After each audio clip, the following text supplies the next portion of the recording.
Friends to our channel way to success. आज हम देखने वाले हैं कॉन्टेजियस डिसीजेस मतलब संक्रामक रोग के बारे में। ये भी कॉम्पिटिटिव एग्जाम्स के सबसे काफी इंपॉर्टेंट डिसीजेस हैं जिसके ऊपर क्वेश्चन पूछा जा सकता है। वैसे तो काफी कम डिसीजेस हैं जिसके ऊपर क्वेश्चन पूछा जाता है, फिर भी मैंने आप लोगों के लिए चुन के लाए हैं कुछ ऐसे डिसीजेस जिनके ऊपर क्वेश्चन पूछने के चांसेस बहुत ज्यादा हैं।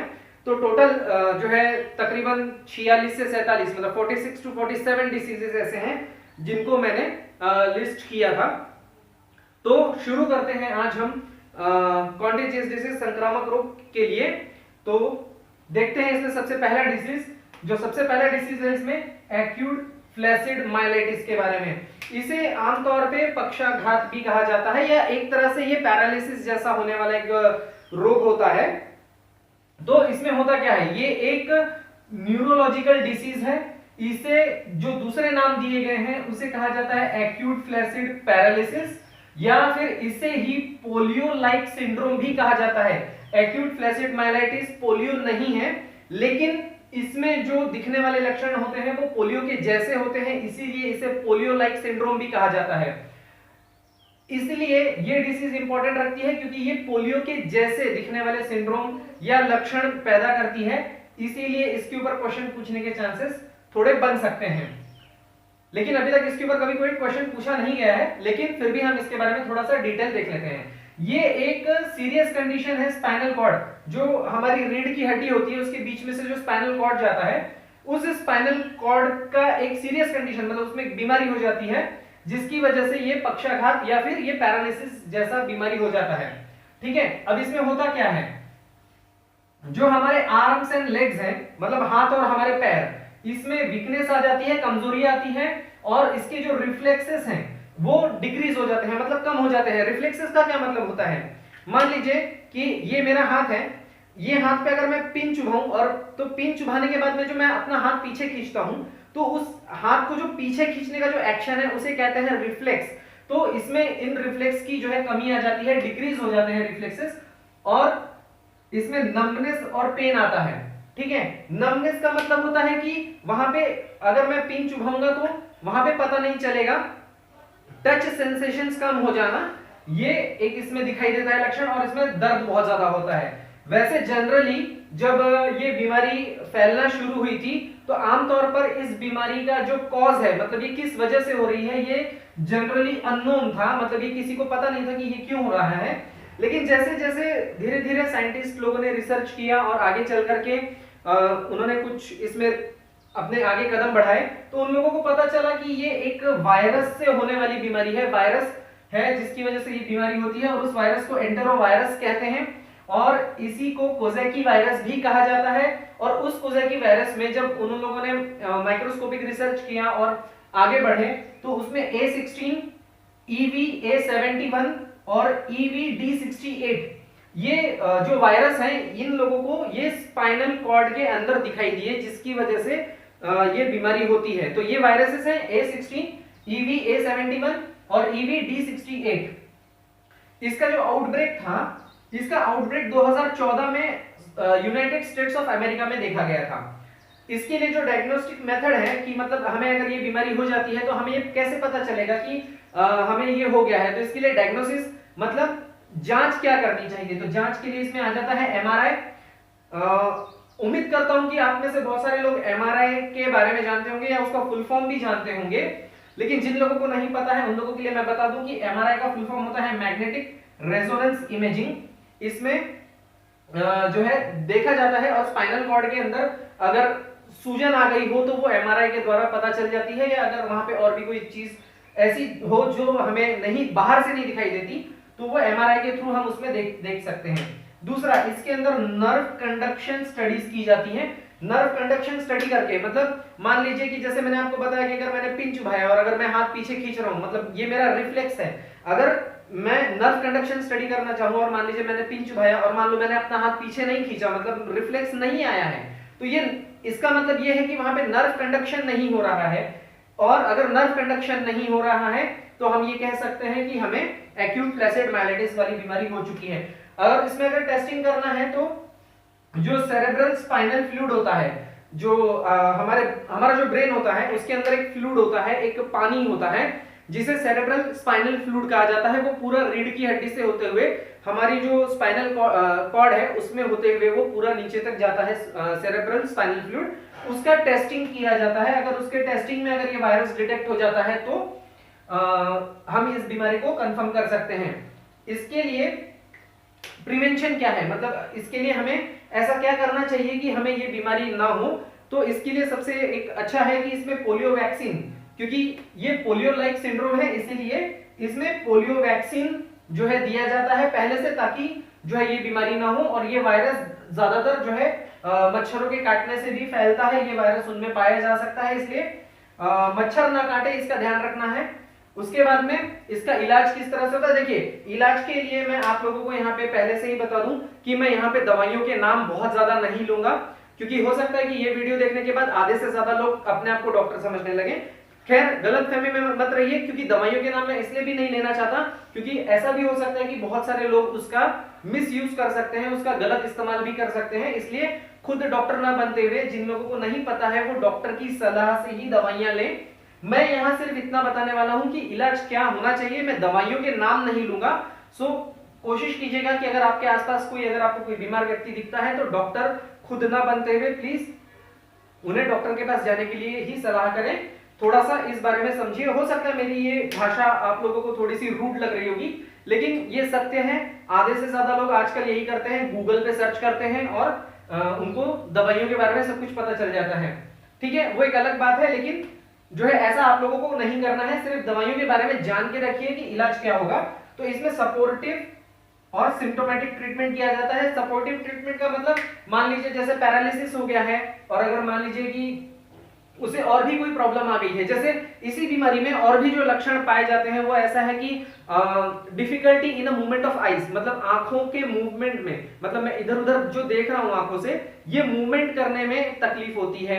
उसके बाद में सांस लेने में काफी ज्यादा तकलीफ हो जाती है। अगर सांस लेने में तकलीफ हो जाती है तो हो सकता है कि सामने वाले को वेंटिलेटर की जरूरत हो। तो ये जो वेंटिलेटर का यूज हमने किया है उसको सांस लेने में तकलीफ ना होने के लिए, तो उसे सपोर्टिव ट्रीटमेंट कहा जाता है। वेंटिलेटर का यूज करना सपोर्टिव ट्रीटमेंट हो जाता है। और सिम्टोमेटिक ट्रीटमेंट का मतलब हो जाता है कि हम लोगों ने दवाइयों का इस्तेमाल किया। तो इसमें ज्यादातर जो बड़े पैमाने पर जिन चीजों का इस्तेमाल होता है उसमें होता है प्लाज्मा एक्सचेंज। अभी आप लोगों ने कोविड के दौरान भी सुना होगा कि हम लोग प्लाज्मा थेरेपी कर रहे हैं, तो ये भी उसी प्रकार का कुछ है। और इसमें एंटीवायरल ड्रग्स दिए जाते हैं, क्योंकि ये वायरस से होने वाली है, इसलिए एंटीवायरल ड्रग्स या एंटीवायरल मेडिसिन का इसमें इस्तेमाल किया जाता है। कुछ कुछ जगह पे एंटीबायोटिक्स भी देते हैं, लेकिन एंटीबायोटिक्स वायरस में जो है काम नहीं आता है एंटीबायोटिक्स का कुछ भी। लेकिन एंटीबायोटिक्स कोई भी डॉक्टर जब आपको सजेस्ट करता है तो उसका मतलब ये नहीं है कि वो डॉक्टर मतलब उस डॉक्टर को कुछ आता नहीं है। एंटीबायोटिक्स कई बार वायरल डिसीजेस में इसलिए भी एंटीबायोटिक्स सजेस्ट किए जाते हैं ताकि उससे होने वाला जो सेकेंडरी इन्फेक्शन है, दूसरा इन्फेक्शन है, उसको कंट्रोल किया जा सके या उसको रोका जा सके। तो ये था पहला डिसीज एक्यूट फ्लैसिड माइलिटिस के बारे में। ठीक है, तो देखते हैं दूसरा डिसीज एंथ्रेक्स। ठीक है, एंथ्रेक्स ये जो डिसीज है इसे जहां तक है इसे काड़पूड़ी भी कहा जाता है या बिसहरिया भी कहा जाता है हिंदी में। ठीक है, एक्यूट फ्लैसिड माइलिटिस को पक्षघात या फिर अंगघात भी कहा जाता है, जो कि मैं आपको पहले बताया। एंथ्रेक्स को बिसहरिया या फिर काड़पूड़ी भी कहा जाता है, मराठी में काड़पूड़ी कहा जाता है इसे। तो देखते हैं इसके बारे में। एंथ्रेक्स, ठीक है, इसे डिस्कवर किसने किया था? एक्यूट फ्लैसिड माइलिटिस का जो है इसे किसी साइंटिस्ट ने डिस्कवर नहीं किया था, ये अचानक लोगों में ये बीमारी दिखना शुरू हो गई थी। एंथ्रेक्स को डिस्कवर किया था रॉबर्ट कॉक्स ने। ये काफी बड़े साइंटिस्ट हैं, इन्होंने ही ट्यूबरकुलोसिस जो टीबी डिसीज है उसका भी डिस्कवरी इन्होंने ही किया था। इनके बारे में हम आगे और पढ़ेंगे। तो एंथ्रेक्स का जो डिस्कवरी है वो भी रॉबर्ट कॉक्स ने ही किया हुआ है। ये एक इन्फेक्शियस डिसीज है जो कि बैक्टीरिया से होती है, और वो बैक्टीरिया है बैसिलस एंथेरेसिस। ओके, बैसिलस एंथेरेसिस बैक्टीरिया है जिसकी वजह से ये इन्फेक्शन हो जाता है और ये जो है एक संक्रामक रोग है जो एक से दूसरे में फैल जाता है। इसमें 4 स्टेजेस आ जाते हैं। एक आ जाता है स्किन फॉर्म, दूसरा आ जाता है लंग्स फॉर्म, लंग्स फॉर्म को ही इनहेलेशन फॉर्म भी कहा जाता है, एक आ जाता है इंटेस्टाइनल फॉर्म और एक आ जाता है इंजेक्शन फॉर्म। ओके, तो इसके बारे में मैं आप लोगों को थोड़ा सा बता दूं कि लंग्स फॉर्म में क्या होता है, मतलब पहले स्किन फॉर्म में क्या होता है कि छोटे छोटे जो है ब्लिस्टर्स आते हैं, छोटे छोटे फुंसियां टाइप शरीर पर आ जाती हैं और उसके बाद में उसमें हल्की फुल्की सूजन आना शुरू हो जाती है। लंग्स या इनहेलेशन फॉर्म में क्या होता है कि चेस्ट रीजन में, छाती में बहुत ज्यादा दर्द होता है, बुखार आना शुरू हो जाता है, या एक तरह से ऐसा कहें कि जो निमोनिया के जो सिम्टम्स आते हैं उस तरह से आता है, क्योंकि लंग्स में अगर कोई चीज चली गई है तो जाहिर सी बात है कि आपको सांस लेने में भी काफी ज्यादा दिक्कत होगी।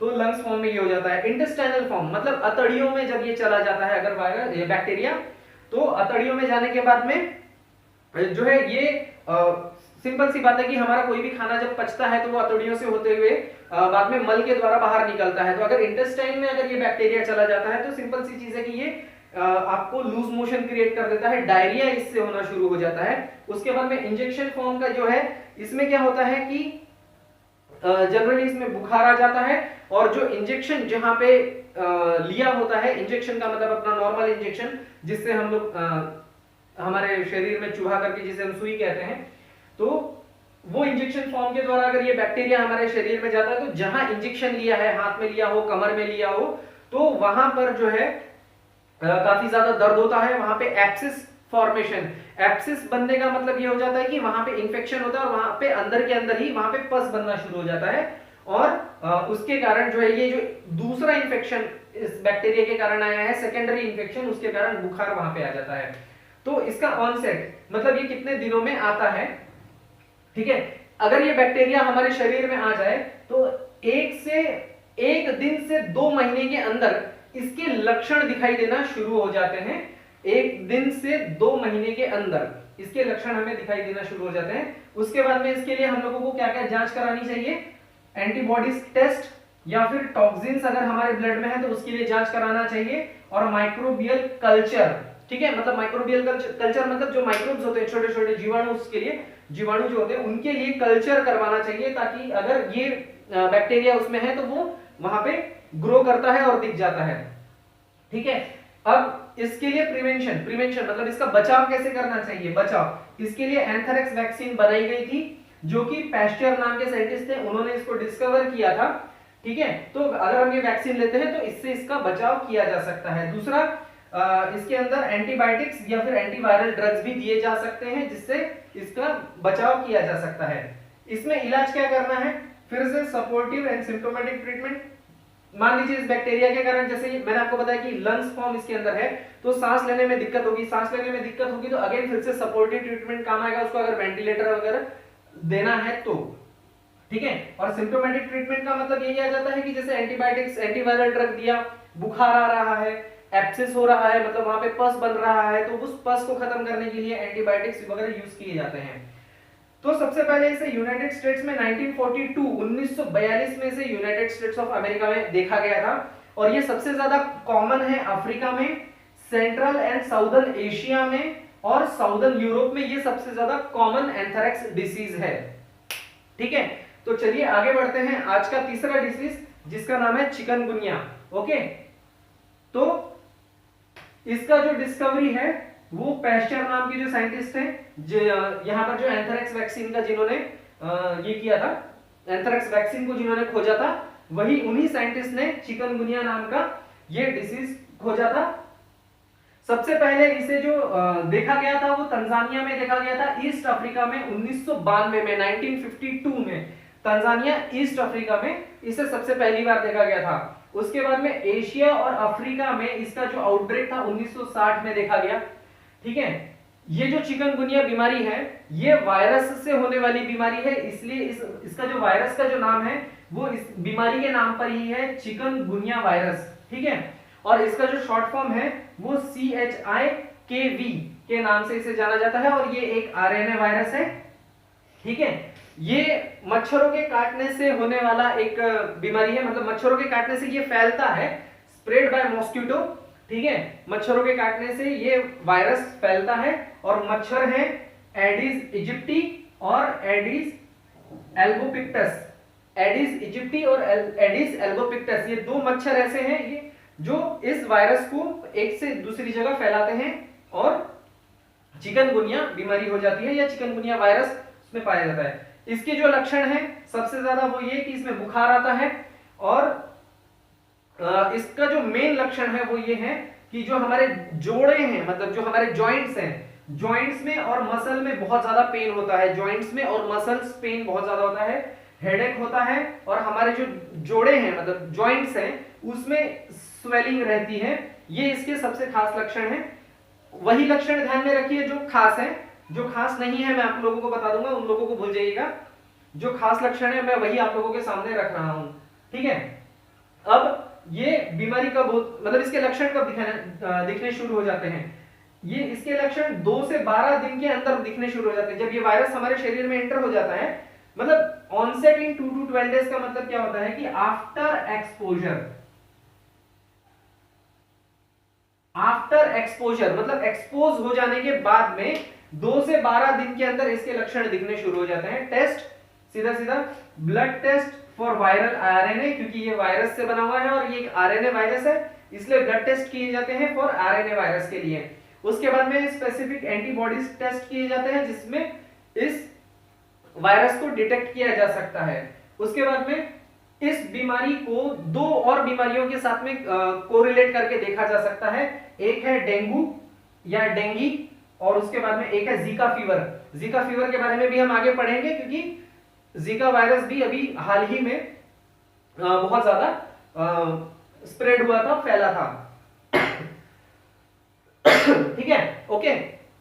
तो अब इसमें प्रिवेंशन मतलब इसका बचाव कैसे करना चाहिए, सिंपल सी बात है, मच्छर के काटने से फैल रहा है तो अवॉइड मॉस्किटो बाइट्स, मच्छर के काटने से बचें, प्रिकॉशंस लें, साफ सुथरी जगह रखें जिससे मच्छर बहुत ज्यादा वहां ना हो, ठीक है। उसके बाद में इसका जो ट्रीटमेंट आता है, again supportive and symptomatic treatment इसमें आता है, क्योंकि देखिए joint pain and muscle pain है, जॉइंट्स में स्वेलिंग आ जाती है, तो हो सकता है कि कुछ सपोर्टिव ट्रीटमेंट वहां पर लगे।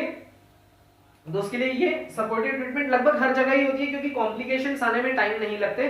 किसी भी बीमारी को बहुत ज्यादा उसका बढ़ जाना उसमें समय बिल्कुल नहीं लगता है, इसलिए सपोर्टिव ट्रीटमेंट तो हर जगह होगी ही। और सिम्टोमेटिक ट्रीटमेंट में आ जाता है NSAID। NSAID का फुल फॉर्म है non steroidal anti inflammatory drug, non steroidal anti inflammatory drug, ठीक है। तो ये इसमें दिया जाता है। उसके बाद में इम्यूनोग्लोबुलिन्स, ये इसमें दिया जाता है इम्यूनोग्लोबुलिन्स, और एनाल्जेसिक्स, एनाल्जेसिक का मतलब होता है पेन किलर, ठीक है। पेन किलर इसमें दिया जाता है क्योंकि जॉइंट पेन है, जॉइंट में स्वेलिंग भी है। Non steroidal anti inflammatory drug क्यों दिया जाएगा, क्योंकि यहां पर जॉइंट्स में स्वेलिंग है, तो इन्फ्लामेशन, इन्फ्लामेशन का मतलब होता है स्वेलिंग, स्वेलिंग सूजन आ जाना, ठीक है। और उसके बाद में सबसे बड़ी बात, इसको लेकर के एक क्वेश्चन पूछा जा सकता है, मान लीजिए हो सकता है कि पेपर में ऐसा क्वेश्चन आ जाए घुमा फिरा करके कि हम लोग बीमारियों के बारे में पढ़ते हैं, उनके हर एक चीज के बारे में पढ़ते हैं, लेकिन हम ये थोड़ा सा इग्नोर कर देते हैं या इस तरफ हमारा ध्यान नहीं जाता कि किस बीमारी में कौन सी दवा नहीं देनी चाहिए। हो सकता है इसको लेकर के कोई ऐसा क्वेश्चन आ जाए कि बताइए कि चिकनगुनिया में कौन सी दवाई का इस्तेमाल नहीं करना है, तो वो है एस्प्रिन। एस्प्रिन इसमें कभी भी नहीं देना है, क्योंकि उससे ब्लीडिंग का रिस्क बहुत ज्यादा बढ़ जाता है, ब्लीडिंग बढ़ जाती है, क्योंकि एस्प्रिन जो है ये एक एंटीकोगुलेंट ड्रग है। एंटीकोगुलेंट का मतलब ये होता है कि जो ब्लड को जमने से रोक देता है, ठीक है। अक्सर हार्ट अटैक वगैरह में ये दवा हम लोग यूज करते हैं, क्योंकि उसमें जो क्लॉट्स बन जाते हैं, जो खून का थक्का या फिर कोई भी गांठ हो जाती है, तो वहां से खून का बहाव अच्छे से होना चाहिए, उसके लिए हम लोग एस्प्रिन का यूज करते हैं, क्योंकि ये खून को जमने नहीं देता है। तो चिकनगुनिया में एस्प्रिन का इस्तेमाल बिल्कुल भी नहीं करना है, और कॉर्टिकोस्टेरॉइड्स भी इसमें नहीं देने हैं। और अभी तक आज की तारीख में इसके ऊपर कोई भी एंटीवायरल ट्रीटमेंट अवेलेबल नहीं है, ओके। तो चिकनगुनिया को हिंदी या मराठी दोनों में चिकनगुनिया ही कहा जाता है, सब लोग इस बीमारी से फेमिलियर हैं। चलिए देखते हैं अब इसके आगे चौथी, पांचवी, छठवीं बीमारी के बारे में, ठीक है। अब हम यहाँ पर देखते हैं हमारा चौथा डिसीज था वैली फीवर के बारे में। वैली फीवर ये जो है कोकाइडियोडोमाइकोसिस फंगल इंफेक्शन है। इसका जो एंडेमिक है ये सबसे पहले देखा गया था certain parts of United states of America, USA में इसका एंडेमिक देखा गया था। अगर आप लोगों को एंडेमिक और पैंडेमिक या फिर एपिडेमिक ये सब क्या होता है अगर ये जानना है, तो मैं एक वीडियो का लिंक डिस्क्रिप्शन में दे दूंगा, आप उसमें जाकर के मेरा पहला कोरोना वाला वीडियो देख सकते हैं, कोरोना वायरस के ऊपर जिसको मैंने बनाया था। उसमें मैंने एंडेमिक, पेंडेमिक और एपिडेमिक इन चीजों का एक्सप्लेन किया था कि ये क्या होते हैं। ओके, तो दूसरा ये वैली फीवर है, ठीक है, इसी को कोकाई भी कहा जाता है। ओके, कोकाई भी कहा जाता है, इसी को वैली फीवर भी कहा जाता है, कैलिफोर्निया फीवर, डेजर्ट रूमेटिज्म और सैन जोकिन वैली फीवर भी इसे कहा जाता है। ये इसके इतने सारे नाम हैं। इसके ऊपर क्वेश्चन पूछा जा सकता है कि वैली फीवर क्या है, किससे हो सकता है। जनरली ये फंगस से होने वाला बीमारी है, इसमें बुखार आता है। कॉमनली ये जो है यूएसए में, कैलिफोर्निया में और एरिजोना में ये पाया गया था। ये एक फंगस से होता है, फंगस है कोकाइडियोडिस एमिटिस और कोकाइडियोडिस पोसाडेसाई। ओके, ये दो फंगस है जिसकी वजह से ये वैली फीवर होता है। ठीक है, इसके जो लक्षण है, सिम्टम्स है, वो ये दिखाई देते हैं कि इसमें ब्रोंकाइटिस दिखाई देता है, निमोनिया दिखाई देता है। ठीक है, इसमें स्मेल का जो सेंस है वो चला जाता है और टेस्ट इसमें नहीं पता चलता है। ठीक है, स्मेल नहीं आती है और टेस्ट नहीं आता है। ब्रोंकाइटिस का मतलब होता है कि हमारे गले में यहाँ पर ब्रोंकाइज होते हैं, जो श्वास नलिका होती है उसके अंदर जो है सूजन आ जाना। निमोनिया आप सभी को पता है कि हमारे फेफड़ों के अंदर पानी भर जाना। ठीक है, इसमें बुखार आता है, कफ है, और ये एक फंगस से होने वाली बीमारी है जिसमें रैशेस आ जाते हैं। मसल्स और जॉइंट्स हमारे जोड़ों में दर्द होना शुरू कर देता है। स्किन में अल्सर्स आते हैं क्योंकि फंगस है, तो फंगस स्किन के ऊपर फैल करके एक अल्सर बना देता है और उसके बाद में वही अल्सर आगे चल करके उसके अंदर पस वगैरह बनना शुरू हो जाता है और वो एब्सिस बना देता है। इसको पता करने के लिए जो तरीके हैं वो है एक्सरे, कि भाई अगर जॉइंट पेन वगैरह है तो उसमें सूजन वगैरह है कि नहीं।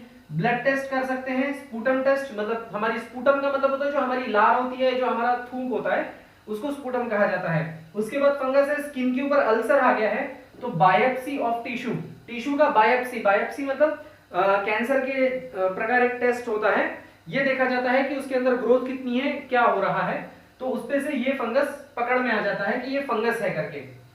तो बायोप्सी ऑफ टिश्यू, तो उसमें एक ये है कि ग्रोकॉट्स मिथेनामाइन सिल्वर स्टेनिंग की जाती है जिससे ये फंगस पकड़ में आ जाता है। ये इंपॉर्टेंट है, ये नाम आप लोग नोट डाउन करके रखिएगा कि ग्रोकॉट्स मिथेनामाइन सिल्वर स्टेनिंग। उसके बाद में फंगल एंटीजन टेस्ट भी इसमें किया जा सकता है और एंटीबॉडीज टेस्ट भी की जाती है, स्पेसिफिक एंटीबॉडीज जो इस फंगस के मुकाबले में आईजीजी और आईजीएम एंटीबॉडीज होती हैं, वो इसमें पता चल जाती है, डिटेक्ट हो जाता है। ठीक है, आईजीजी और आईजीएम जो स्पेसिफिक एंटीबॉडीज हैं वो इस टेस्ट में पकड़ी जाती हैं। उसके बाद में एक और टेस्ट इसमें किया जाता है जिसको नाम है टीपी। ठीक है, टीपी का मतलब ये नहीं कि टाइम पास, ठीक है, टीपी का मतलब होता है ट्यूब प्रेसिपिटिन एसे, ट्यूब प्रेसिपिटिन एसे। तो टीपी का मतलब होता है ट्यूब प्रेसिपिटिन एसे। ठीक है, टाइम पास नहीं, टाइम पास टेस्ट नहीं होता यहाँ पे, ठीक है, ध्यान में रखिएगा। और उसके बाद में यहाँ पर एक स्पेसिफिक जो है ये फंगस है, लेकिन फिर भी इसके अंदर एक डीएनए पीसीआर जो है, इसके अंदर डीएनए का पीसीआर, मतलब पीसीआर का मतलब होता है पॉलीमरेज चेन रिएक्शन, जो कि आप लोगों ने अभी इस बीच में कोविड में काफी ज्यादा सुना होगा, आरटीपीसीआर। तो आरटीपीसीआर का मतलब होता है reverse transcription polymerase chain reaction. मैंने कोरोना के ऊपर 2 वीडियोस बनाए हैं, एक में मैंने कोरोना का पूरा डिटेल एक्सप्लेन किया था कि कोरोना क्या है, कहां से आया, इवन यहाँ तक कि गवर्नमेंट्स ने उसके लिए कौन कौन से एप्लीकेशंस लॉन्च किए थे, वहां तक मैंने उसमें एक्सप्लेन किया था। और दूसरा जो कोरोना के ऊपर मैंने वीडियो बनाया था उसमें मैंने फुल उसकी जो है टेस्टिंग के बारे में, मतलब रैपिड एंटीजन टेस्ट और आरटीपीसीआर टेस्ट को मैंने एक्सप्लेन किया था। अगर आप वो वीडियोस देखना चाहते हैं तो डिस्क्रिप्शन बॉक्स में मैं उसका लिंक दे दूंगा, आप वहां से जाकर के उसकी पूरी जानकारी ले सकते हैं। ठीक है, reverse transcription polymerase chain reaction क्या होता है, ये मैंने वहां पे बताया है, लेकिन यहाँ पे आरटीपीसीआर नहीं है, यहाँ पे डीएनए पीसीआर किया जा रहा है। ठीक है, अब इसके लिए जो है ना कुछ ऑर्गेनाइजेशन बनाए गए थे इस डिसीज को कंट्रोल करने के लिए। 2 ऑर्गेनाइजेशन बनाए गए थे, एक था NNDSS मतलब national notifiable disease surveillance system. ठीक है, national notifiable diseases surveillance system, और उसके बाद में CDC, ये सबको ही पता है कि centre for disease control and prevention, CDC, ये तो काफी फेमस है, मेडिकल वाले जो लोग हैं वो काफी ज्यादा CDC के बारे में जानते हैं। तो CDC centre for disease control and prevention. ठीक है, इसका जो ट्रीटमेंट है कुछ खास नहीं है, सपोर्टिव। अगर कुछ इसमें प्रॉब्लम आ जाती है तो सपोर्टिव ट्रीटमेंट करना बहुत जरूरी है। और सिम्टोमेटिक ट्रीटमेंट की जाती है जिसमें फंगस से होने वाला डिसीज है और इसमें फीवर आता है तो फीवर के लिए एंटीपायरेटिक, कफ के लिए कफ सिरप्स और अदर चीजें की जा सकती हैं, और फंगस से होने वाला है तो एंटी फंगल मेडिसिन इसमें दी जाती हैं। ठीक है, अब इसमें एक और हमारे पास सामने अभी जो डिसीज है वो कोविड-19, जो हाल ही में पिछले साल ही 2020 में, मतलब सोचिए इतना खतरनाक था कि मेरी जबान लड़खड़ा रही है आप लोगों के सामने 2020 बोलने में, इतना भयानक डिसीज था, पूरी हालत खराब कर रखी थी पूरे वर्ल्ड की। तो चलिए इसको भी थोड़ा सा समझ लेते हैं। मैं इसमें ज्यादा डिटेल में अभी नहीं जाऊंगा क्योंकि मैंने इसके ऊपर ऑलरेडी वीडियो बना दिया है, तो मैं यहाँ सिर्फ कुछ पॉइंट्स जो मैंने वहां कवर अप नहीं किए हैं मैं यहाँ पे आप लोगों के सामने रख रहा हूं। कोविड-19 ये डिसीज है, ठीक है, कोरोना वायरस की वजह से होने वाली डिसीज कोविड-19। ठीक है, ये एक आरएनए वायरस है। ठीक है, अब इसका थोड़ा सा इतिहास खंगालते हैं। जब इसका इतिहास हम लोग देखने जाएंगे तो यहाँ पे दो साइंटिस्ट हमें मिलते हैं, एक है टेरिल और एक है बिनोय। इन्होंने सबसे पहले एक वायरस इन लोगों ने ढूंढा जिसका नाम था B814। ठीक है, इन लोगों ये जो वायरस था B814 ये ह्यूमंस में पाया गया था, इंसानों में पाया गया था B814। उसके बाद में हैमर और ब्रोकनॉव करके दो साइंटिस्ट हुए, उन्होंने एक वायरस खोज के निकाला जिसका नाम था 229E, मतलब 229E। उसके बाद में मैकिन्टोश ने एक वायरस खोजा जिसका नाम था OC वायरस। ठीक है, और ये जो है इलेक्ट्रॉन माइक्रोस्कोपी के द्वारा जो है फ्लूइड्स में पाया गया था। ठीक है, जब ऑर्गन्स का कल्चर किया गया तो ये देखा गया कि जितने भी इंफेक्टेड ये जो चीजें पाई गई थी जैसे B814, 229E और ये OC वायरस, ठीक है, ये इलेक्ट्रॉन माइक्रोस्कोपी के द्वारा इनको देखा गया और पाया गया कि जो है इनकी जो मॉर्फोलॉजी है, मॉर्फोलॉजी का मतलब होता है कि इनका स्ट्रक्चर। ठीक है, मैंने जो पहले भी इसके पहले जो कोरोना का वीडियो बनाया मैंने उसमें कोरोना का स्ट्रक्चर बताया है कि जस्ट कोरोना है, इसके अंदर इसका ये आरएनए मटेरियल है और इसके ऊपर कुछ इस तरह से कांटेदार चीजें इसके ऊपर होती हैं। इस तरह से कुछ एक स्ट्रक्चर कोरोना वायरस का एक माइक्रोस्कोप के अंदर पाया गया। तो जब मैकिन्टोश ने जब OC वायरस फाउंड किया उसके बाद में जब इन तीनों मतलब B814, 229E और OC वायरस जब तीनों को माइक्रोस्कोप के अंदर स्टडी किया गया तो देखा गया कि तीनों का जो मॉर्फोलॉजी है, मॉर्फोलॉजी मतलब उनका जो स्ट्रक्चर है, जो उनकी बनावट है वो जो है एक जैसी है। ठीक है, इन सभी वायरसेस की जो बनावट है वो एक जैसी है। ठीक है, अब इनका जो मॉर्फोलॉजिकल कैरेक्टर था उन सबका एक जैसे देखा गया। ठीक है, एक जैसा देखने के कारण इसका नाम रख दिया गया। उसके बाद मतलब पहले B814 था, देन 229E और फिर OC, और जब इन सब का मॉर्फोलॉजिकल कैरेक्टर मतलब इन सब का स्ट्रक्चर, इन सब की बनावट जब एक जैसी हो गई तो उसका नाम रख दिया गया corona virus. Corona virus, corona virus का मतलब था कि denoting a crown like appearance, structure, projection, मतलब ये जो कांटेदार है ना, मतलब कुछ इस तरह से एक क्राउन की तरह, एक ताज की तरह उसके ऊपर, सिर के ऊपर है, हाँ ताज ही है, वैसे भी उसने बैंड बजाई है सबकी। तो denoting a crown like appearance मतलब उसके ऊपर एक क्राउन था, तो इसलिए उसका नाम रख दिया गया बाद में कोरोना वायरस। अब कोविड-19 ये जो डिसीज है ये कोरोना वायरस से होने वाली डिसीज है। कोरोना वायरस ये पहला वायरस कोरोना वायरस नहीं है, इसके पहले भी हो चुका है जो कि हम आगे चल करके इन्हीं बीमारियों में, डिसीजेस में हम लोग उसके बारे में देखेंगे। एक डिसीज हुआ था सार्स, मतलब सीवियर एक्यूट रेस्पिरेटरी सिंड्रोम, तो उसमें भी कोरोना वायरस था लेकिन वो कोरोना वायरस 1 था। ये कोरोना वायरस जो है ये था SARS-CoV-2। ओके, ये कोविड-19 में SARS-CoV-2 वायरस था और सार्स में SARS-CoV-1 था, वो आगे देखेंगे, जिसको ऐसा कहा जाता है कि ओरिजिनेटेड फ्रॉम बैट, मतलब ये चमगादड़ों से आया था। ठीक है, वुहान शहर चाइना का दिसंबर 2019 में। इतना तो ये तो कॉमन है, ये तो सबको ही पता है कि ये हुआ था कोरोना वायरस, SARS-CoV-2 वायरस के नाम से जाना जाता है। ठीक है, इसमें किए जाने वाले जो डायग्नोस्टिक हैं, मतलब जांच कैसे की जाएगी कि हमें कोरोना वायरस हुआ है, तो सभी लोग जानते हैं कि रैपिड एंटीजन टेस्ट, RAT, मतलब रैपिड एंटीजन टेस्ट, और दूसरा RT-PCR, मतलब reverse transcription polymerase chain reaction. ठीक है, RT-PCR, ये दो टेस्ट किए जाते हैं इसको देखने के लिए। ट्रीटमेंट में सपोर्टिव ट्रीटमेंट और सिम्टोमेटिक ट्रीटमेंट, इसके मैं लक्षण आप लोगों को नहीं बताऊंगा क्योंकि इसके बारे में इतनी ज्यादा बातें हो चुकी हैं कि इसके लक्षण आप और मैं, हम सभी बहुत अच्छे से जानते हैं। बुखार आता है, सर्दी होती है, ड्राई कफ होगा, खांसी, सूखी खांसी रहती है, उसके बाद में सांस लेने में दिक्कत होती है। ठीक है, ये हमारे सबसे ज्यादा, मतलब ये अगर हमारे शरीर के किसी अवयव या किसी भाग को या किसी पार्ट को अगर अफेक्ट करता है तो वो लंग्स है, लंग्स को ये अफेक्ट करता है सबसे ज्यादा। इसीलिए सपोर्टिव ट्रीटमेंट में यहाँ पे फिर से वेंटिलेटर्स आ जाएंगे और उनको सपोर्ट करना होगा ताकि इंसान लोग सांस ले सके। ठीक है, उसके बाद में सिम्टोमेटिक ट्रीटमेंट, क्योंकि इसके लिए कोई स्पेसिफिक वैक्सीन तब तक नहीं निकली थी, अब है।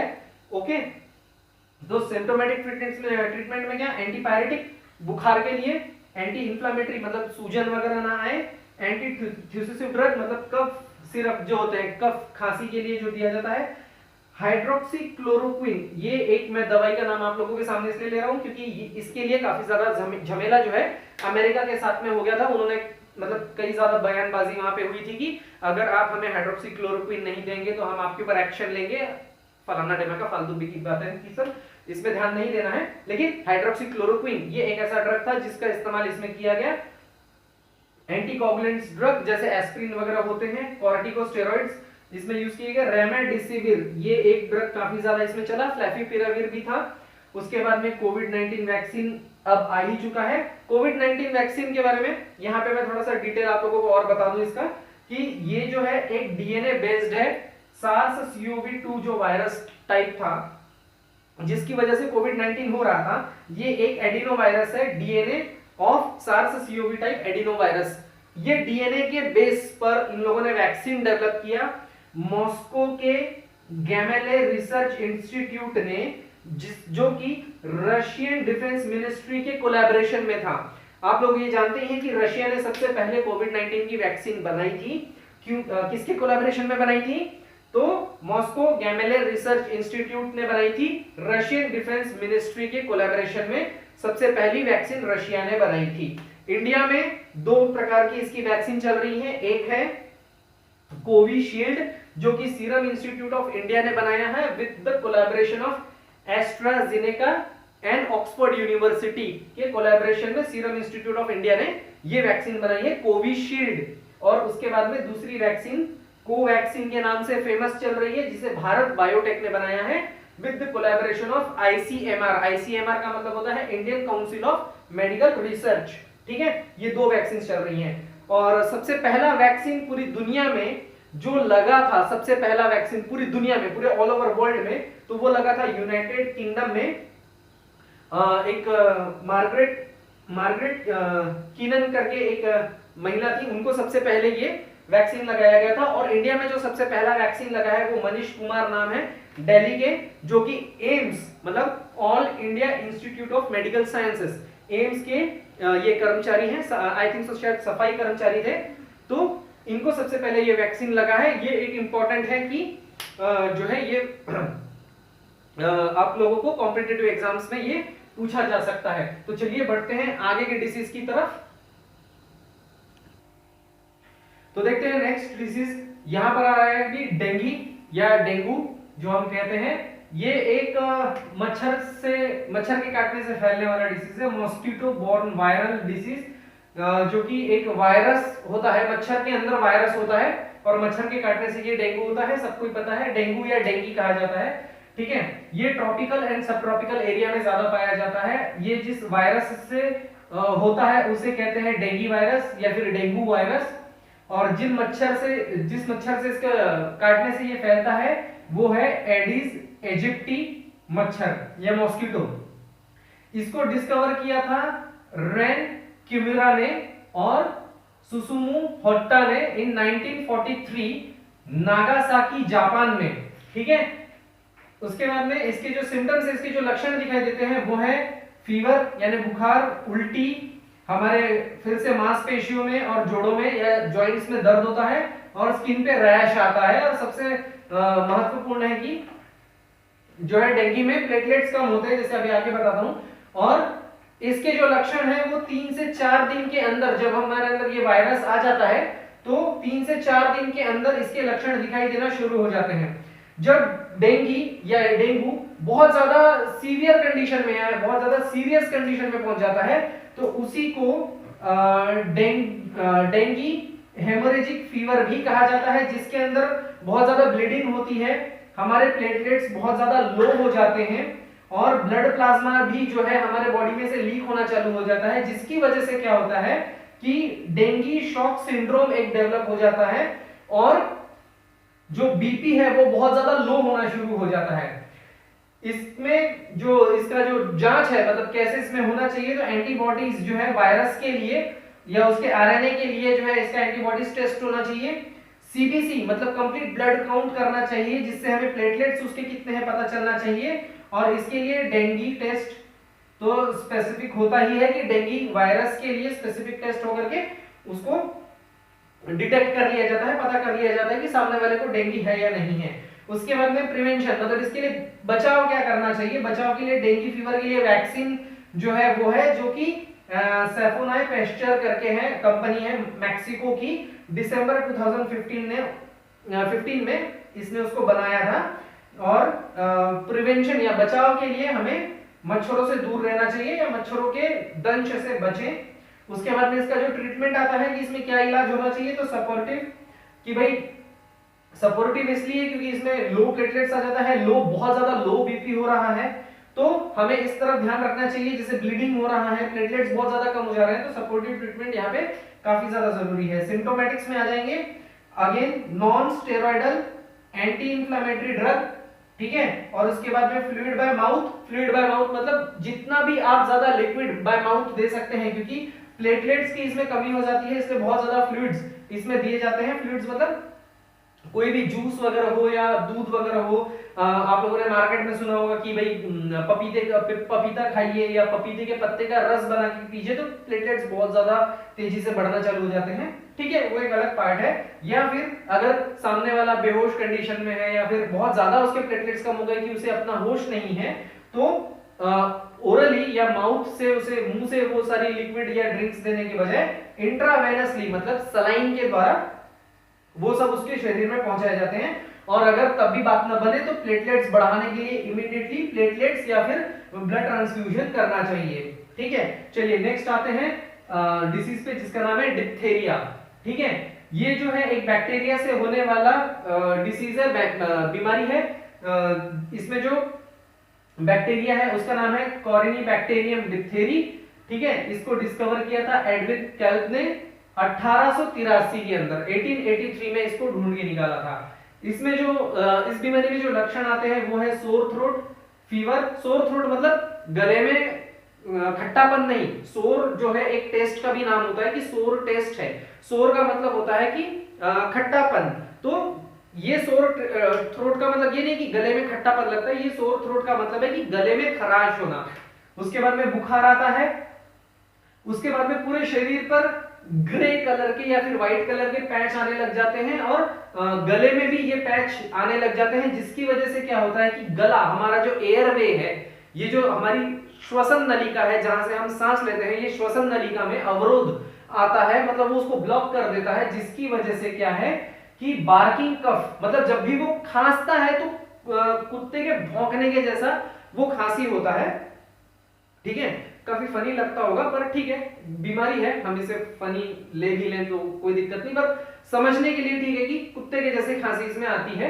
लेकिन कुत्ता खांसी या फिर जो वूपिंग कफ करके डिसीज है वो अलग है। इसमें सिर्फ एक है कि एक साउंड आता है जो उसमें बार्किंग कफ के जैसा होता है, मतलब कुत्ते के भौंकने जैसा आता है। उसके बाद में बहुत ज्यादा लिम्फ नोड जो है वो बढ़ जाते हैं, उसमें सूजन आ जाती है लिम्फ नोड्स के अंदर, तो गला भी उसकी वजह से जो है थोड़ा सा सूजा हुआ दिखाई देता है, ठीक है। जब ये बैक्टीरिया हमारे शरीर में आ जाता है तो हमारे शरीर में इसके लक्षण कब से दिखने चालू हो जाते हैं, 2 से 5 दिन के बाद, जब हमें हमारे अंदर ये वायरस आ जाता है उसके बाद में ये लक्षण दिखाई देने लग जाते हैं। इसके लिए हमें जांच कैसे करनी चाहिए? तो सबसे पहले भाई ग्रे और व्हाइट कलर के पैच थ्रोट में आते हैं या शरीर पे आते हैं तो एग्जामिनेशन करना चाहिए, मतलब देखना चाहिए गले के अंदर टॉर्च वॉर्च लगा करके कि भाई गले में कहीं कुछ ऐसे पैचेस तो नहीं है। कई बार जब हम डॉक्टर के पास में जाते हैं तो देखिए वो बोलता है आ करिए, फिर मुंह में टॉर्च मार के देखता है। तो ये सब डॉक्टरों के इसमें जो है जांच के तरीके होते हैं, इसीलिए वो ये सब करते हैं। ठीक है, तो एग्जामिनेशन ऑफ थ्रोट, गले की जांच करें, टॉर्च लगा करके देखें कि कोई पैच वगैरह दिखाई तो नहीं दे रहा। उसके बाद में माइक्रोबायोलॉजिकल कल्चर, मतलब अगर कुछ दिखता भी है तो उसको सैंपल कलेक्ट करके लैब में भेज दीजिए, ताकि अगर ये बैक्टीरिया है तो उसका कल्चर करके उसको ग्रो किया जा सके। प्रिवेंशन यानी बचाव, इस बीमारी से बचाव के लिए हमें क्या करना चाहिए? एक डिप्थेरिया वैक्सीन है, डिप्थेरिया वैक्सीन जो है वो लगाने से जो है इस बीमारी से बचाव हो सकता है। तो डिप्थेरिया वैक्सीन को बनाया किसने था? एमिल वॉन ब्रिंग करके हैं, इन्होंने 1901 में जो है डिप्थेरिया वैक्सीन बनाया था, एमिल वॉन ब्रिंग 1901 में। और इस डिप्थेरिया के लिए और उन्होंने और भी इसमें अपने वैज्ञानिक इसमें जीवन में उन्होंने बहुत सारे अच्छे अच्छे काम किए थे, तो उनको नोबेल प्राइज से भी नवाजा गया था। तो आप ये याद रख सकते हैं कि एमिल वॉन ब्रिंग ये नोबेल प्राइज के विजेता थे। डिप्थेरिया के ऊपर इन्होंने वैक्सीन बनाई थी 1901 में। तो ये भी एक इंपॉर्टेंट क्वेश्चन एमसीक्यूज या फिर कॉम्पिटिटिव एग्जाम्स के हिसाब से हो सकता है। तो चलिए थोड़ा सा इसमें ये देख लेते हैं कि ये कब कब कहां कैसे कैसे ये फैला। तो सबसे पहले 1613 में स्पेन में जो है इसका एपिडेमिक जो है देखा गया था, 1613 में सबसे पहले स्पेन में। उसके बाद 1735 में इंग्लैंड में इसे देखा गया। 1826 में इसे पूरे दुनिया में देखा जाने लगा कि ये बीमारी पूरी दुनिया में पाई जाने लगी है। 1983 में 1983 में एडविन केल्प जो है इन्होंने सबसे पहले इस बैक्टीरिया को आइडेंटिफाई किया था, मतलब ढूंढ के निकाला था। और 1984 में फ्रेडरिच लोफलर करके थे, इन्होंने सबसे पहले, ये सबसे पहले ऐसे पर्सन है या ऐसे व्यक्ति हैं जिन्होंने इस बैक्टीरिया को कल्टीवेट किया था। कल्टीवेट का क्या मतलब हो गया? कल्टीवेट का मतलब इन्होंने इस बैक्टीरिया को उगाया था, मतलब ग्रो किया था, मतलब इन्होंने इसको कल्चर करके, मतलब कुछ लैब्स वगैरह में पेट्री डिश होती है उसके अंदर बैक्टीरियाज वगैरह रख दे तो और उसको फेवरेबल कंडीशंस दे तो वो ग्रो करने लग जाता है। तो फ्रेडरिच लोफलर करके थे, उन्होंने 1884 में, एक साल के बाद में इन्होंने जब आइडेंटिफाई किया उसके एक साल के बाद में उन्होंने जो है यहां पर उसको कल्टीवेट किया था। ठीक है, इसका ट्रीटमेंट अगेन इसमें सपोर्टिव ट्रीटमेंट देखिए, यहां पर सोर थ्रोट है, ग्रे और व्हाइट पैच आ रहा है गले के अंदर। सिंपल सी बात है कि सांस लेने में दिक्कत यहां फिर होगी। सपोर्टिव ट्रीटमेंट में फिर से वेंटिलेटर वगैरह का इस्तेमाल किया जा सकता है। सिम्प्टोमेटिक्स में एंटीबायोटिक, क्योंकि बैक्टीरिया में एंटीबायोटिक्स दिए जा सकते हैं। वायरस में एंटीबायोटिक्स ज्यादा काम नहीं करते हैं या नहीं के बराबर काम करते हैं, लेकिन वायरस के डिसीजेस में एंटीबायोटिक्स सिर्फ इसलिए दिए जाते हैं ताकि जो है उससे होने वाला जो सेकेंडरी इंफेक्शन है, दूसरा इंफेक्शन है, उसको कंट्रोल किया जा सके या उसको रोका जा सके, ताकि दूसरे इंफेक्शन बॉडी में फैल करके और उस बीमारी को न बढ़ा सके। ठीक है, तो एंटीबायोटिक्स इसमें दिए जाते हैं। बैक्टीरिया होने की वजह से एंटीबायोटिक्स यहाँ बहुत अच्छा काम करते हैं। दूसरा, गला ब्लॉक हो रहा है, एयरवे, अगर सांस लेने में ही दिक्कत होगी और वो पूरा ब्लॉक हो जाएगा, अगर आप सांस नहीं ले पा रहे हैं तो वेंटिलेटर भी अगर आप लगा देंगे तो वेंटिलेटर में क्या होता है कि एक ट्यूब होती है, वो गले के द्वारा यहां से हमारे फेफड़ों के अंदर जाती है और बाहर से उसको एक पाइप लगाया जाता है ताकि एक सपोर्ट मिल सके और आपके फेफड़े जो है वो फूल सके और कॉन्ट्रैक्ट हो सके, ताकि आपके ब्रेन को या आपके शरीर के जितने भी अवयव हैं, ऑर्गन्स हैं, उसको अच्छे से ऑक्सीजन सप्लाई हो सके। इसके लिए वेंटिलेटर लगाया जाता है। मैनुअल ब्रीदिंग भी एक तरह से हम उसे कह सकते हैं कि उसमें एक मशीन के द्वारा इंसान सांस लेता रहता है। ठीक है, तो अब अगर एयरवे आपका यही ब्लॉक हो गया है तो आप इसमें सोच सकते हैं कि एक ट्रीटमेंट ये होती है कि ट्रैकियोस्टोमी। ट्रैकियोस्टोमी का मतलब होता है कि यहाँ पे ट्रैकिया है, ये श्वास नलिका है, श्वास नलिका से यहाँ से ट्रैकिया आता है, ट्रैकिया के बाद में वो ब्रोंकाई बनता है, ब्रोंकाई से दो भाग में डिवाइड होता है, एक राइट में जाता है, एक लेफ्ट में जाता है, फिर उसके बहुत सारे ब्रांचेस बनते चले जाते हैं। खैर ये एनाटॉमी का पार्ट है। तो यहाँ पे जो ट्रैकिया आता है वो ट्रैकिया का ट्रैकियोस्टोमी करना, मतलब आप लोगों ने कई बार एक पिक्चर में देखा होगा कि सांस न लेने के कारण यहाँ पे सीधा एक छेद कर दिया जाता है और एक कोई खाली चीज हॉलो पेन वगैरह या कोई ट्यूब यहाँ से सीधा डाल दी जाती है और वो यहाँ से उसकी सांसें चालू हो जाती है, वो नाक से सांस नहीं ले पा रहा होता है। कई पिक्चरों में आप लोगों ने ये सीन देखे होंगे। तो वो ट्रैकियोस्टोमी यहाँ पे की जा सकती है या कर सकते हैं अगर पूरी तरह से एयरवे ब्लॉक हो गया हो या सांस लेने में बहुत ज्यादा दिक्कत हो, क्योंकि ऐसे सिचुएशन में वेंटिलेटर भी काम नहीं करता है। तो ट्रैकियोस्टोमी जो है उसमें भी दो उसका कंडीशन हो जाता है। एक है या तो टेम्पररी करनी पड़ेगी, टेम्पररी का मतलब है कि कुछ समय तक के लिए, कि भाई बाद में अगर ये बैक्टीरिया से जो उसके एयरवे में उसकी श्वसन नलिका में ये जो ब्लॉकेज आ गया है, ये जो अवरोध आ गया है, अगर ये दवाई से मेडिसिन दे करके उसका उपचार करके उसका इलाज करके अगर वो हटा दिया जाता है तो कुछ समय के लिए ये ट्रैकियोस्टोमी की जा सकती है। और अगर वो नहीं बच सकता है या फिर उसका जो ब्लॉकेज है या जो अवरोध है अगर वो नहीं हट सकता है तो ये ट्रैकियोस्टोमी हमेशा के लिए करके भी वहां रखी जा सकती है ताकि वो सांस ले सके। तो इसमें टेम्पररी या फिर परमानेंट, और उसके बाद में इलाज में डिप्थीरिया वैक्सीन जो है वो भी दिया जा सकता है, जो कि एमिल वॉन ब्रिंग ने 1901 में किया था और इसके लिए उनको नोबेल प्राइज भी मिला था। ठीक है, चलिए आगे देखते हैं और कुछ डिसीजेस। ठीक है, अब आगे की डिसीजेस में देखते हैं। 8वां डिसीज जो है ई कोलाई मतलब इस्केरेशिया कोलाई। ये एक बैक्टीरिया है, इस्केरेशिया कोलाई ये एक बैक्टीरिया है। कॉमनली जो है जो वार्म ब्लडेड ऑर्गेनिजम्स होते हैं, मतलब जिनका खून गर्म होता है, वार्म ब्लडेड एनिमल्स या ऑर्गेनिजम्स, उनके गट्स में मतलब उनके पेट में ये बैक्टीरिया पाया जाता है। ज्यादातर मतलब ये जो बैक्टीरिया है ये हेल्थफुल होता है, ये किसी को हार्म नहीं पहुंचाता, ये हार्मफुल नहीं होता है, हेल्थफुल होता है, जो कि हमारे इंसानों के गट्स में भी ये पाया जाता है, मतलब इंटेस्टाइन में ये पाया जाता है। ठीक है, इसको किसने ढूंढ के निकाला था? डिस्कवर्ड बाय एक जर्मन फिजिशियन थे जिनका नाम था थियोडोर एस्केरिश। इन्होंने इस बैक्टीरिया को ढूंढा था 1885 में। ठीक है, ये जो ई कोलाई बैक्टीरिया है ये एक टॉक्सिक सब्सटेंस प्रोड्यूस करता है जिसको कहा जाता है शीगा। ठीक है, ये एक टॉक्सिक सब्सटेंस जो है सीक्रेट करता है जिसे शीगा कहा जाता है। और ये जो शीगा है ये सबसे पावरफुल टॉक्सिक सब्सटेंस है हमारे इंटेस्टाइन के अंदर, जो इन्फेक्शन होता है उसके लिए ये रिस्पॉन्सिबल होता है शीगा। ठीक है, और इसका जो कॉज है वो ई कोलाई बैक्टीरिया है, कि ई कोलाई बैक्टीरिया के कारण ये होता है। ठीक है, इसमें दिखने वाले लक्षणों में आ जाता है पेट में दर्द या फिर पेट में मरोड़ आना, डायरिया मतलब लूज मोशन होना, और कभी-कभी इंफेक्शन इतना ज्यादा बढ़ जाता है कि स्टूल्स के साथ में मतलब डायरिया मतलब लूज मोशन हो जाता है, साथ में ब्लड भी आता है। ठीक है, क्योंकि वो टॉक्सिक सब्सटेंस जो है वो हमारे इंटेस्टाइन मतलब हमारी अतड़ियों को जो है ना डैमेज कर देता है, जिसकी वजह से कभी-कभी खून भी वहां पर आता है। और कुछ केसेस में क्या होता है कि इसमें बुखार भी जो है आता है, फीवर भी आता है, और डिहाइड्रेशन हो जाता है, क्योंकि बहुत ज्यादा लूज मोशन होने के कारण डिहाइड्रेट हो जाता है, पानी बहुत ज्यादा चला जाता है। उसके बाद जब ये इन्फेक्शन हमें हो जाता है तो उसके 3 से 4 दिन के बाद में, मतलब ये 3 से 4 दिन में इसके लक्षण दिखाई देना शुरू हो जाते हैं। उसके बाद में इसके लिए अगर कुछ करना है, मतलब कोई टेस्ट करवानी है तो क्या करवा सकते हैं? Stool test.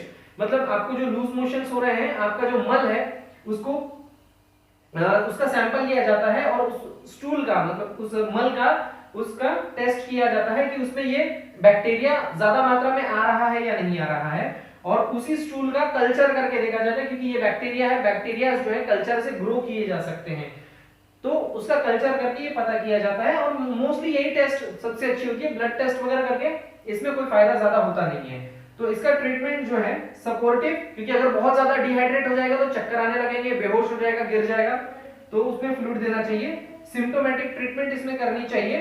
तो जहां तक है कि इसमें जो है कोई इसके लिए फिलहाल क्योर नहीं रहता है, ये अपने आप ही ठीक हो जाता है ऐसा कहा जाता है। फिर भी इसे ठीक करने के लिए अगर आपको कुछ देना ही है तो कुछ फ्लूइड्स वगैरह आप दे सकते हैं पीने के लिए, या सलाइन के द्वारा आप drinks of lots of water, या फिर आईवी फ्लूइड से, आईवी फ्लूइड मतलब पानी सलाइन के द्वारा जो भी डॉक्टर डिसाइड करेगा नस के द्वारा दिया जाएगा। और इसमें एंटीबायोटिक्स जो है वो नहीं दिए जाते हैं, इसमें एंटीबायोटिक्स नहीं दिए जाते हैं क्योंकि इसमें हीमोलाइटिक यूरेमिया सिंड्रोम हो जाता है, इसलिए एंटीबायोटिक्स जो है इसमें नहीं देते हैं क्योंकि उसका रिस्क बहुत ज्यादा होता है। उसके बाद में डायरिया के लिए भी मतलब लूज मोशन के लिए भी इसमें ज्यादातर कोई दवाई जो है सजेस्ट नहीं की जाती है कि आपका लूज मोशन रोका जाए। लूज मोशन से रोकने के लिए भी कई सारे एंटीबायोटिक्स आते हैं या फिर उसके अलावा भी जो एंटी बैक्टीरियल चीजें जो होती हैं वो लूज मोशन रोकने के लिए दी जा सकती हैं, लेकिन इस ई कोलाई में वो नहीं दिया जाता है क्योंकि डायरेक्ट डायरिया के लिए या फिर लूज मोशन के लिए अगर आपको मेडिसिन दी जाती है ई कोलाई के इसमें, तो वो आपका डाइजेस्टिव सिस्टम जो है ना वो बहुत ज्यादा स्लो कर देता है, जिसकी वजह से ये नहीं दिया जाता है। ज्यादा से ज्यादा इसमें यही कहा जाता है कि ज्यादा से ज्यादा आप पानी पीजिए, या फिर अगर वो पानी पीने की स्थिति में नहीं है या उसका इलेक्ट्रोलाइट इम्बैलेंस अगर हो गया है, इलेक्ट्रोलाइट्स मतलब हमारे शरीर के जो जरूरी तत्व हैं वो बाहर निकल जाते हैं, जिसकी वजह से बीपी थोड़ा लो होना शुरू हो जाता है या काफी डाउन हो जाता है, जिसकी वजह से ये फ्लूइड लेने के लिए कहा जाता है।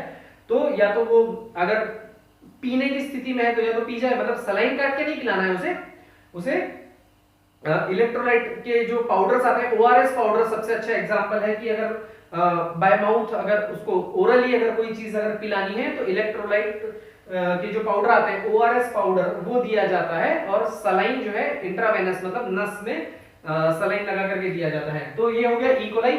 नेक्स्ट इसमें बढ़ते हैं इबोला वायरस, ये भी काफी ज्यादा चर्चित रहा है, काफी लोगों ने इबोला वायरस के बारे में सुना है।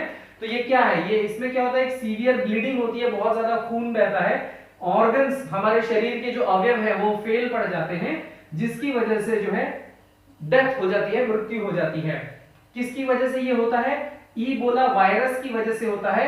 ये इबोला वायरस कहां से आया है, अफ्रीका के ट्रॉपिकल रेन फॉरेस्ट से, और इबोला नाम की जो नदी थी उसके किनारे ये पाया गया था, और सबसे पहले इसे डिस्कवर किया गया था प्रोफेसर जीन जैक्विस मुनबे तुमफुम, मतलब नाम में है कि पूरा निबंध ही लिख दिया शायद उनका, ठीक है, तो समझ जाना, थोड़ा सा काफी लंबा है। प्रोफेसर जीन जैक्विस मुनबे तुमफुम, और 1976 में उन्होंने ये खोजा था, इस निबंध को याद कर लीजिएगा, काफी लंबा नाम है, ठीक है, 1976 में ये खोजा गया था।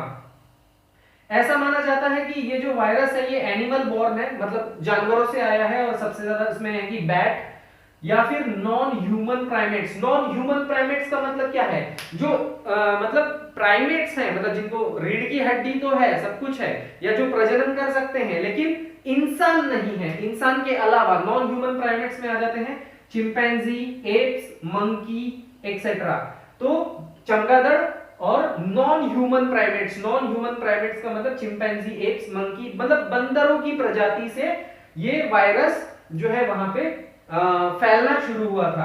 इसके जो लक्षण है इसमें आ जाता है, बुखार होता है, गले में खराश होती है, सोर थ्रोट, मांसपेशियों में बहुत ज्यादा दर्द होता है, उल्टी हो जाती है, डायरिया होने लग जाता है, रैशेस आने शुरू हो जाते हैं, और धीरे धीरे इतनी ज्यादा ब्लीडिंग बढ़ जाती है, जो कि इसका मेन सिम्टम है ब्लीडिंग बढ़ जाना। ब्लीडिंग बढ़ने के कारण क्या होता है कि आपके शरीर के जो इतने भी अवयव हैं, ऑर्गन्स हैं, उस तक अच्छे से ऑक्सीजन नहीं पहुंचेगा, उस तक अच्छे से जो है उतने मात्रा में न्यूट्रिशन या पोषक तत्व उतनी मात्रा में नहीं पहुंच पाएंगे कि उनका फेल होना निश्चित है। अगर ऑर्गन ही फेल हो जाएंगे तो मृत्यु होना भी निश्चित है, ठीक है। उसके बाद में इस ये जो बीमारी है इसका जो सबसे खास एक लक्षण और ये है कि ये लीवर और किडनी के जो फंक्शन है ना, ये उसको डिक्रीज कर देता है, उसको गिरा देता है, मतलब उसका फंक्शन ठीक तरीके से नहीं हो पाता, उसका फंक्शन कम होना शुरू हो जाता है। और इसमें जो ब्लीडिंग होती है वो इंटरनली भी होती है, मतलब शरीर के अंदर भी ब्लीडिंग शुरू हो जाती है, और बाहर से तो होती ही है। इसमें जो रिस्क है मृत्यु का, मतलब risk, high risk of death, ये 25 से 90% है, 25% टू 90% इसमें हाई रिस्क है कि इसमें डेथ हो जाती है। उसके बाद में ऑनसेट, मतलब इबोला वायरस जब हमारे शरीर में आ जाता है तो 2 दिन से 3 हफ्तों में ये अपने लक्षण दिखाना शुरू कर देता है। उसके बाद में अगर हमें इसके लिए जांच करवानी हो तो जांच हम क्या करवा सकते हैं, एक सीडीसी मतलब कंप्लीट ब्लड काउंट, किसके लिए कि हमारे शरीर में जो प्लेटलेट्स है वो कम तो नहीं हो गए हैं, और जो WBC है, जो सफेद पेशी है हमारे खून की, व्हाइट ब्लड कार्पसेल्स जिसे कहा जाता है, WBC कहीं ज्यादा कम तो नहीं हो गए हैं या वो बढ़ तो नहीं गए हैं उसके लिए, और उसके वजह से ये लीवर और किडनी के फंक्शन को कम कर देता है। तो लीवर फंक्शन टेस्ट और किडनी फंक्शन टेस्ट भी इसमें कराया जा सकता है। ब्लीडिंग बहुत ज्यादा होती है, तो ब्लीडिंग को रोकने के लिए हमारे इसमें जो कोगुलेंट्स हमारे खून में पहले से शामिल होते हैं, हिपैरिन जिसे कहा जाता है, जो खून को रोकने में मदद करता है। या कभी चोट लग जाती है आप लोगों को, अगर आप 2 मिनट उसको दबा के रखें तो देखेंगे कि वहां से खून बहना बंद हो जाता है, क्योंकि वहां पे कोलेजन फाइबर्स बनकर खून को रोक देते हैं। तो इसमें ब्लीडिंग बहुत ज्यादा है, इसका मतलब वहां पे कोएगुलेंट्स जो है ठीक से काम नहीं कर रहे हैं, खून को रोका नहीं जा रहा है, रुक नहीं रहा है। तो एक BTCT नाम का एक टेस्ट होता है जिसका नाम है ब्लीडिंग टाइम और clotting time. Okay, BTCT, bleeding time and clotting time. तो ये देखा जाता है ताकि ये पता किया जा सके कि वहां पर ब्लड कोगुलेट हो रहा है या नहीं हो रहा है। उसके बाद में पॉलीमरेज चेन रिएक्शन, वायरस है। देखिए मैक्सिमम जितने भी वायरस से रिलेटेड जितनी भी डिसीजेस होंगी ना, उसमें पॉलीमरेज चेन रिएक्शन ये एक ऐसा टेस्ट है जो कि हमें करना ही होगा, क्योंकि वायरस में RNA पाया जाता है, और RNA जो है एक प्रोटीन होता है। प्रोटीन को अगर हम पॉलीमरेज चेन रिएक्शन से अगर डिटेक्ट करते हैं तो वो आसानी से हमें वो मिल जाता है, उसके बारे में पता लगाया जा सकता है। ठीक है, उसके बाद में एंटीबॉडीज टेस्ट इसमें किया जा सकता है। उसके बाद में ELISA test, ELISA test HIV AIDS के लिए भी किया जाता है, लेकिन यहाँ पर भी एलिजा टेस्ट हम लोग कर सकते हैं। एलिजा टेस्ट का जो फुल फॉर्म है वो है एंजाइम लिंक्ड इम्यूनोसॉर्बेंट एसे। ठीक है, और लेकिन ये जो टेस्ट करना है, एलिजा जो टेस्ट करना है, ये इस बीमारी की जो अर्ली स्टेज है, जो शुरुआती जो दौर है, उसी में अगर करते हैं तो ये टेस्ट जो है हमें बता सकती है इबोला वायरस को डिटेक्ट करके। अदरवाइज ये बाद में ये टेस्ट कोई काम की नहीं है। ठीक है, इसमें ट्रीटमेंट्स को अगर देखें तो सपोर्टिव ट्रीटमेंट करना ही होगा, क्योंकि ब्लीडिंग बहुत ज्यादा है, ऑर्गन फेलियर हो रहे हैं। तो अगर इतना ज्यादा है तो सपोर्टिव ट्रीटमेंट तो यहाँ लगेगा ही, वेंटिलेटर लग सकता है, ब्लड ट्रांसफ्यूजन लग सकता है, या और भी किसी भी तरह की कोई भी यहाँ पे सपोर्ट हमें लग सकती है। उसके बाद में सिम्टोमेटिक ट्रीटमेंट में अगर आएंगे तो इसमें ज्यादा कुछ नहीं, सिम्टोमेटिक्स के हिसाब से रिहाइड्रेशन, क्योंकि लूज मोशंस वगैरह क्रिएटेड है। ठीक है, डायरिया है, वोमिटिंग यहाँ पे हो रही है, तो बॉडी को रिहाइड्रेट करके रखना है। बुखार वगैरह आता है तो एंटीपायरेटिक्स देने हैं, और उल्टी वगैरह हो रही है तो एंटी एमेटिक देना है। प्लेटलेट्स वगैरह कम हो रहे हैं तो उसके लिए ब्लड ट्रांसफ्यूजन करना है। इसके लिए जो मेन इलाज है वो इसमें किया गया था REGNEB3, मतलब रीजेनेरॉन फार्मास्यूटिकल्स ने एक दवाई बनाई थी, उसके हिसाब से जिसके अंदर 3 मोनोक्लोनल जो है एंटीबॉडीज हुआ करते थे, जो कि देने से ये डिसीज थोड़ा बहुत ठीक होना चालू हो गई। उसके बाद में MAB114, ओके, तो इसके अंदर आ जाता है एनुसुवीमैब आ जाता है, और उसके बाद में EBANGA, मतलब ये भी एक मोनोक्लोनल एंटीबॉडीज है, इसे आप नोट डाउन कर लीजिएगा। ठीक है, उसके बाद में इसमें इंजेक्शंस भी दिए जाते हैं जो कि एटोल्टिवीमैब, उसके बाद में मैफ्टिवीमैब और ओडेसीवीमैब, ये जो है इंजेक्शन है जो कि FDA द्वारा अक्टूबर 2020 में अप्रूव कर दिया गया था पूरी तरीके से। तो ये सबसे ज्यादा इंपॉर्टेंट है, इसके ऊपर क्वेश्चन यहाँ पर पूछा जा सकता है। और किसने खोजा था, क्योंकि नाम काफी बड़ा है तो हो सकता है आप लोगों को याद करने में थोड़ा सा तकलीफ हो, लेकिन तुम थोड़ा सा कुछ कॉमेडी में चला करके इसे याद कर ही लीजिए, क्योंकि उसके सिवा आप लोगों के पास में कोई ऑप्शन भी नहीं है। तो बढ़ते हैं नेक्स्ट डिसीज की तरफ, इंसेफेलाइटिस। इंसेफेलाइटिस का मतलब होता है मस्तिष्क ज्वर, आप लोगों ने कई बार सुना होगा मस्तिष्क ज्वर। ठीक है, इसमें क्या होता है, इन्फ्लामेशन ऑफ द ब्रेन, मतलब दिमाग में सूजन आ जाती है। ठीक है, उसके बाद में क्यों, क्योंकि इसके लिए 2 कारण है, एक तो या तो बैक्टीरिया से हो सकता है या तो वायरस से भी हो सकता है। आगे एक इंसेफेलाइटिस के बारे में हम और जानेंगे, जिसमें बैक्टीरिया और वायरस से होने वाले दोनों को कंपैरिजन करके मैं आप लोगों को बाद में बताऊंगा इसके बारे में। ठीक है, तो ये एक इंफेक्शन होता है जिसकी वजह से हमारे ब्रेन के अंदर सूजन आ जाती है, और जिसकी वजह से हमारा जो इम्यून सिस्टम है ना वो उसके अंदर खराबी आती है, और वो उसके अंदर कुछ डिसऑर्डर्स आने चालू हो जाते हैं। ठीक है, इसको 1937 में जो पहले का जो रशिया था, USSR सोवियत संघ था, उसके फार ईस्ट मतलब जो उसका जो पूर्वी भाग था वहां पर इसको 1937 में देखा गया था, और कोई स्पेसिफिक साइंटिस्ट नहीं थे जिन्होंने इसको ढूंढा था। वहां पे लोगों में ये चीज उनके दिमाग में सूजन आना शुरू हो गई थी, जिसकी वजह से ये सिर्फ नोटिस में आया, लेकिन ये इन्फेक्शन के कारण हो रहा था, संक्रामक रोग था, इसकी वजह से ये थोड़ा सा मैंने इसको ले लिया है, क्योंकि इसके अंदर कई सारे वायरस हैं जो कि ब्रेन में सूजन पैदा कर सकते हैं। तो ये किसकी वजह से हो सकता है? हर्पीज सिंप्लेक्स वायरस करके एक होता है HSV, उसके कारण ये ब्रेन में सूजन आ सकती है। वेस्ट नील वायरस और other herpes viruses, herpes zoster के बारे में आपने सुना होगा। आगे इस डिसीजेस में हर्पीज में हम उसको भी पढ़ेंगे, हर्पीज जूस्टर। तो हर्पीज वायरसेस कौन कौन से हैं? उसके बाद में एंटेरोवायरस, इसके इंसेफेलाइटिस के बाद में एक एंटेरोवायरस, एक ये भी आने वाला है कि एंटेरोवायरस से होने वाले और क्या क्या इन्फेक्शन है। उसके बाद में मॉस्किटो बोर्न वायरसेस, अभी तक जितने भी हम लोगों ने देखा कि मच्छरों के काटने से जितने भी वायरसेस हैं उससे भी इंसेफेलाइटिस होता है। मस्तिष्क ज्वर मतलब काफी समय तक वो बुखार रहने के कारण वो हमारे ब्रेन में चला जाता है, मस्तिष्क में चला जाता है, जिसका काफी खतरनाक मतलब लक्षण होते हैं और काफी डेंजरस होता है, वो ठीक नहीं होता है। और उसके बाद में टिक बोर्न वायरसेस जितने भी होते हैं या फिर रैबीज वायरसेस जो होते हैं उसकी वजह से ये इंसेफेलाइटिस वहां पर होता है। इसमें लक्षण क्या क्या होते हैं? अगर ब्रेन में स्वेलिंग हो रही है तो पहली बात, मस्तिष्क ज्वर है तो फीवर तो रहेगा ही रहेगा, और मस्तिष्क में हो रहा है तो सिंपल सी बात है कि इसमें जितने भी ब्रेन से रिलेटेड जितनी भी चीजें हैं वही लक्षण दिखाई देंगे। जैसे उसको कंफ्यूजन होगा, वो ठीक से चीजों को समझ नहीं पाएगा। उसके बाद गले में स्टिफनेस मतलब अकड़न आ जाएगी, गले के ये वाले भाग में अकड़न आ जाती है, उसे उल्टियां होंगी, कन्वर्जेंस आएंगे, झटके आएंगे, मिर्गी के दौरे जिसे कहते हैं, मिर्गी के दौरे उसे आएंगे, हेलुसिनेशन मतलब उसे भ्रम पैदा हो जाएगा, ठीक है। और हमारे ब्रेन में कई सारे सेंटर्स होते हैं, जैसे हम बोल रहे हैं, बात कर रहे हैं, टेस्ट कर रहे हैं, तो हर एक चीज का सेंटर होता है। तो ऐसे ही बोलने का जो सेंटर है, सेंटर ऑफ स्पीक, वो हमारे ब्रेन में होता है, और ब्रेन के इफेक्ट होने की वजह से यहाँ पे ट्रबल इन स्पीकिंग मतलब बोलने में भी दिक्कत आना चालू हो जाती है, मेमोरी प्रॉब्लम्स आना चालू हो जाते हैं, शॉर्ट टर्म मेमोरी मतलब वो गजनी बन जाता है, और गजनी बन के सबको मारने लग जाता है। मतलब ऐसा होता नहीं है, लेकिन फिर भी समझने के लिए मेमोरी प्रॉब्लम मींस उसको मेमोरी कंफ्यूजन होगा, वो कोई चीजों को याद नहीं रख पाएगा ठीक से और जल्दी भूल जाएगा, या अदर मेमोरी प्रॉब्लम्स भी हो सकते हैं, ठीक है। और उसे सुनाई देने में भी दिक्कत आएगी, क्योंकि सुनाई देने के लिए भी जो हमारे ब्रेन में सेंटर होता है वो इफेक्ट हो जाता है ब्रेन में सूजन आने की वजह से।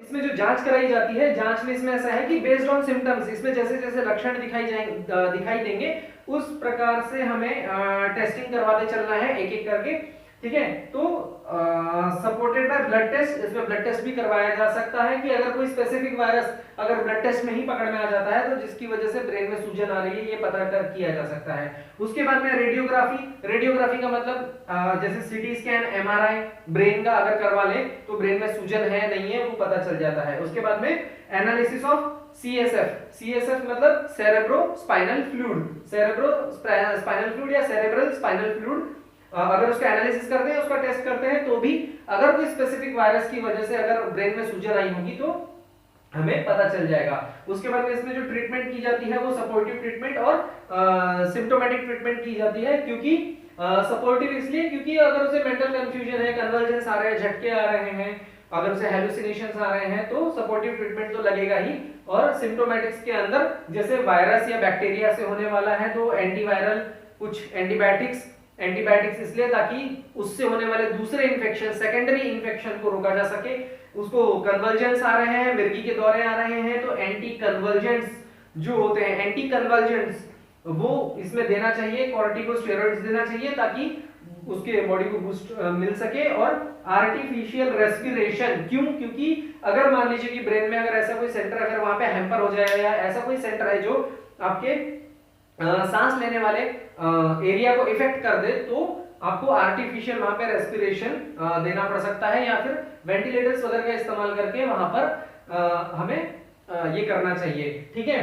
तो गाइज आज मैं 10 डिसीजेस ही यहाँ पर आप लोगों को एक्सप्लेन कर रहा हूँ, थोड़ी सी मजबूरी है क्योंकि काफी ज्यादा लंबा वीडियो ये बन रहा है, तकरीबन शायद 1 घंटे के ऊपर ये हो चुका है और डिसीजेस अभी भी बहुत ज्यादा हैं। तो अगर आप सोचिए कि अगर 1 घंटे के ऊपर में अगर मैं 10 डिसीजेस अगर आप लोगों को एक्सप्लेन कर रहा हूं तो 46-47 डिसीज एक्सप्लेन करने में कितना लंबा वीडियो बनेगा। तो मैं ये भी चाहता हूं कि आप लोगों के ऊपर भी इस चीज का एकदम से बर्डन ना आए, आराम से वीडियो देखिए, लास्ट तक देखिए। और अगर अभी तक आप लोगों ने हमारे चैनल को सब्सक्राइब नहीं किया तो सब्सक्राइब कर लीजिए, वीडियो को लाइक कीजिए, शेयर कीजिए, और जितने भी आपके आसपास के लोग हैं जो कॉम्पिटिटिव एग्जाम्स की तैयारी कर रहे हैं उनको शेयर कर दीजिए, ताकि वो नॉलेज ले सके और एग्जाम में आगे बढ़ सके और कुछ अच्छा कर सके। आज मैं यहीं पे स्टॉप कर रहा हूं, और जल्द ही मैं 1 या 2 दिन के अंदर इसका नेक्स्ट पार्ट भी आप लोगों को लेकर आऊंगा। तो चैनल को सब्सक्राइब कीजिए और हमारे साथ कंटिन्यू ट्यून में रहिए, कनेक्टेड रहिए, ताकि इसका सेकंड पार्ट आप मिस ना कर सकें। ठीक है, तो मिलते हैं नेक्स्ट वीडियो में, तब तक के लिए जय हिंद।